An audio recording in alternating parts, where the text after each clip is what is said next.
Hailey Bieber défend Selena Gomez. Improbable mais vrai, la femme de Justin Bieber a calmé ses fans sur les réseaux sociaux. L'histoire est très simple. T'as certainement dû voir cette vidéo de la chanteuse qui crie sur un terrain de foot qu'elle est célib. I'm single! I'm just a little high maintenance. But I love you so much!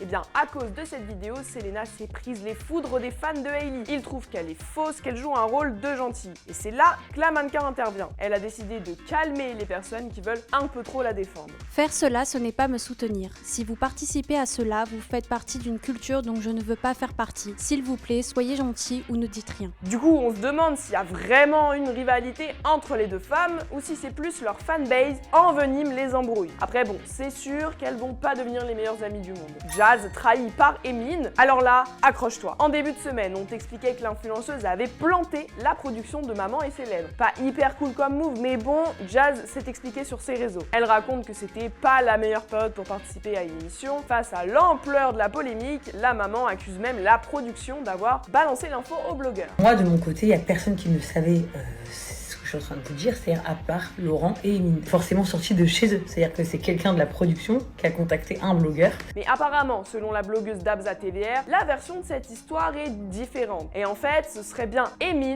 qui aurait tout balancé à la production. Jazz et lui seraient en guerre et ça ressemblerait à une vengeance de la part de son ancien assistant. Car là, dans la sauce pour un partenariat, la maman de Ruby s'est attirée les foudres des internautes à cause d'une vidéo promotion d'une marque. Et cette marque, c'est Shein. En gros, elle montrait un haul de ce qu'elle avait acheté sur le site. Sauf que bon, la marque n'est pas hyper bien vue car impact négatif sur le plan éthique et environnemental. Je ne veux même plus te suivre. Tu te fais de l'oseille sur cette marque avec toutes les polémiques qu'il y a dessus. Vieille meuf qui veut s'enrichir, aucune valeur. Et oui, des fans extrêmement déçus que les influenceurs continuent de faire la promo de Shein sans se préoccuper des polémiques autour. Amandine Pélissard recadre son aîné. Il y a quelques jours, la maman a dit à ses abonnés qu'elle était un peu saoulée du comportement de son fils. Elle lui reproche en gros son manque de motivation et elle l'a un peu menacé pour qu'il aille travailler. Amandine veut pas que ses enfants se comportent comme des enfants pourris gâtés, c'est elle qui le dit. Et en plus, vu que la maman et son mari ont commencé à travailler à 17 ans, ils veulent que leur fils fasse pareil. Censure pour Spider-Man Across the Spider-Verse aux Émirats Arabes Unis. Et en Arabie Saoudite, impossible de voir le film d'animation. Mais pourquoi? Tout simplement à cause d'un drapeau avec écrit « Protéger les enfants trans »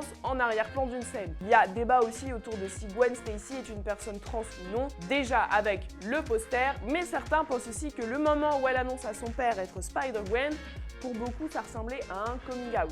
Donc ça dérange dans ces deux pays parce que le film serait contraire aux valeurs des Émirats et de l'Arabie Saoudite et donc interdit de diffusion. A bientôt sur Melty pour ta dose d'actu pop culture.